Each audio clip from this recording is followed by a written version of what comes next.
Hey, what's up happy people and welcome back to Jethro TV. So guys, for today's video, i-share ko lang yung isang menu na pwede nating lutuin sa ating bangus. Okay, so shout out pala kay Toto Ram at saka kay Idol Proximo the Gladiator. Okay, maraming salamat sa bigay nyong bangus. Saktong-sakto yung size sa ating menu na lulutuin ngayon. Okay, so ang menu na lutuin natin ngayon guys ay abangan nyo na lang. Hey! So, pero ngayon guys, lilinisan muna natin. Okay? Linisan muna natin.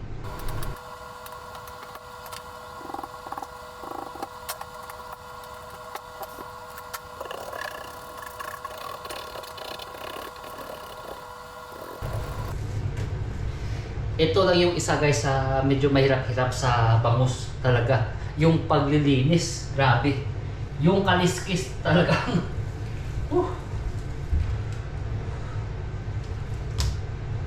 kalat talaga. Pero meron naman dito guys, yung sa mga nagtitinda ng mga isda, pwede naman kayong magpalinis doon. Okay? So, yung isang piraso ng bangus, nasa 10 riyal lang yun. Okay? Katulad dito sa banda sa Bin Mahmud, dito sa Asco. So, ang singil po nila is 10 riyals po yung isa sa paglilinis.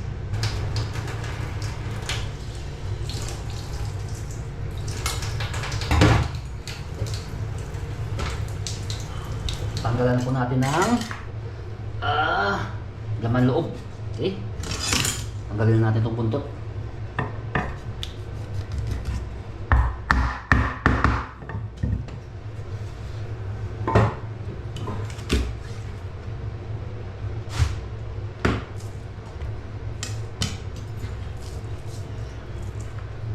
So, i-fillet na lang siya natin guys. Okay?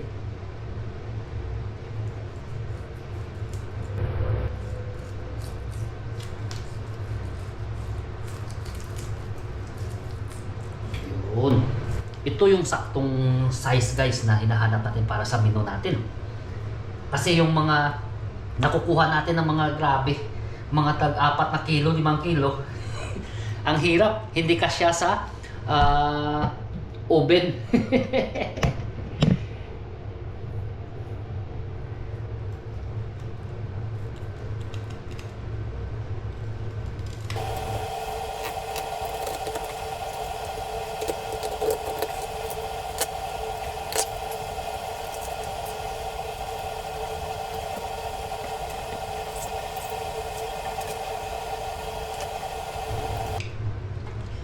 Ang pag-fillet ko nito guys,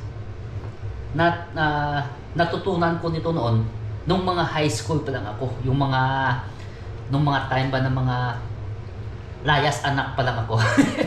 So sa mga tropa ako guys nakatira noon. So yung isa sa mga tropa na tinitirhan ko noon, yung pangkabuhayan nila is pangingisda, nagtitinda sa palengke. So yung mga hindi guys maubos na mga isda na tinitinda namin noon, ito yung ginagawa namin. Pagkatapos i-marinate at saka ibilad. Yun ang sa amin. Yung mga high school lang ako.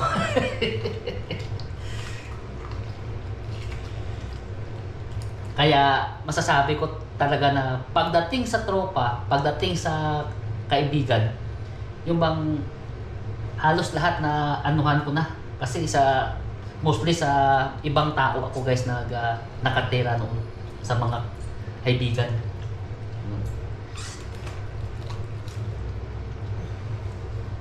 So yung sinasabing pakisama, mga alam natin guys kung paano tayo makikisama. Makikisama ka sa tamang pakikisama ba sa ibang tao. Pero yung mga hindi dapat pakisamahan, bahala sila dyan. Importante, wala kang ginagawang mali sa kanila at maayos yung pakikitungo mo. Okay? Ayan na. Okay. ito guys, yan, ang mga ganito, kailangan yung tanggalin. Kasi ito yung nagbibigay ng lansa, yung dugo. Kaya nga, ang gusto ko guys masubukan pag makahuli ulit tayo ng bangus, is yung doon pa lang mismo sa may dagat, pagkatapos mo siyang mahuli, na buhay pa siya, palabasin ba natin yung dugo, yung sa hasang niya. It's either tingin mo lang or anuhin ng kutsilyo para makalabas yung dugo. Itingnan natin kung ano yung lasa. Kung hindi ba masyadong malansa siya, ganun. So susubukan natin yan pag makahuli tayo ulit. Okay? Para at least ma-share ko sa inyo para mas maganda yung lasa ng isda. So iset aside mo natin to. Yan. So sa mga ingredients natin guys na ilalagay sa loob ng ating tawag ito ng bangus ay ano lang, simple lang. Ito, meron tayong kamatis, sibuyas, tsaka ito sibuyas dahon, asin, black pepper, at tsaka yung asan na ba yung magic syrup natin? Wala na ba tayong magic syrup? Oh my goodness. Wala na tayong magic syrup. So, bitsin na lang. Okay, may bitsin pa naman tayo. Iwain natin to. Habang nag-prepare tayo ng mga palaman natin sa loob, i-preheat na pa natin yung oven natin. Okay? Ito na.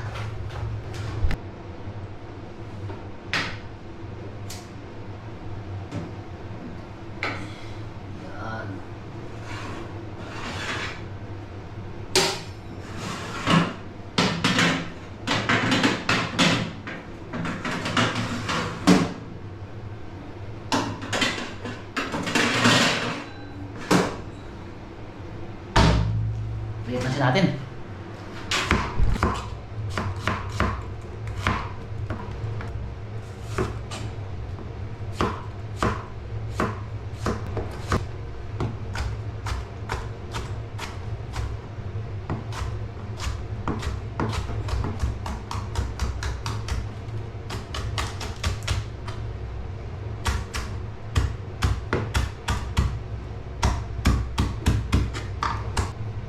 Asinan mo natin.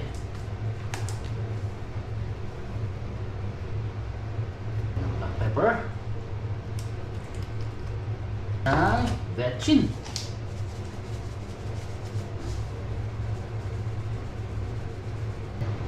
Ang palamatin sa loob.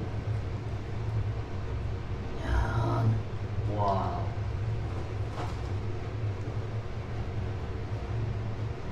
Yan, no?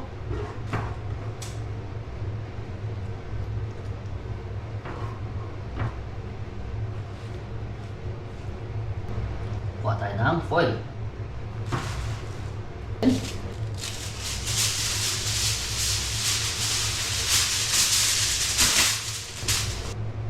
Alright.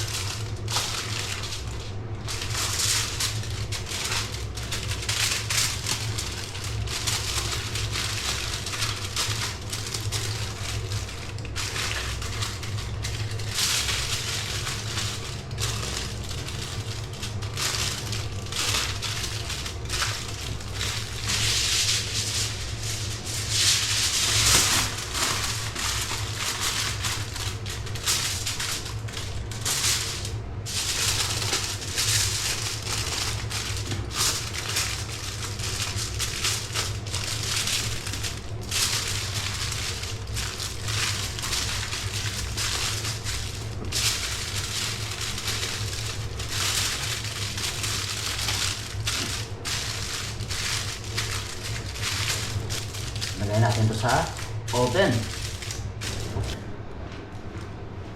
Okay.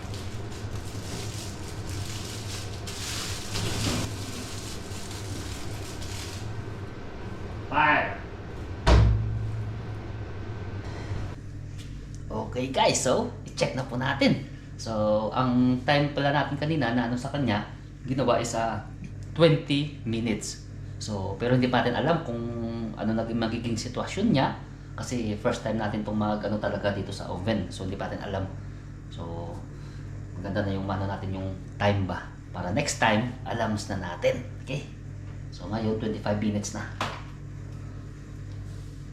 Ooh. Bango pa lang. Amoy gasol. Tangina yan. Oops. Tama ba yung pagkaluto natin guys? Uy, nag-ano yung sabaw.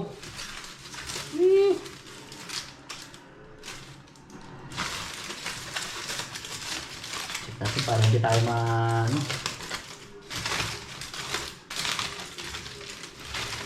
grabe yung patas niya oh. Wow! Aywa!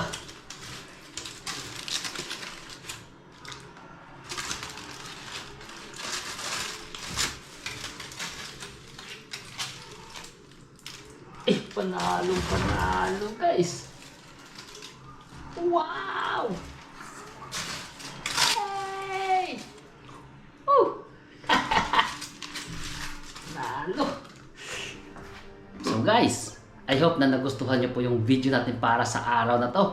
So may isang menu naman po ako ng bangus na na-share sa inyo. So nakakasawa na kasi guys yung isigang, paksiw, prito, yung tawag ito, yung may isa pa tayong isang menu na hindi pa natin guys na nagawa. So next time kapag kuha ulit tayo ng bangus o mabigyan tayo ng mga tropa na ganyang size lang, ano tato yung Spanish style na bangus. Okay?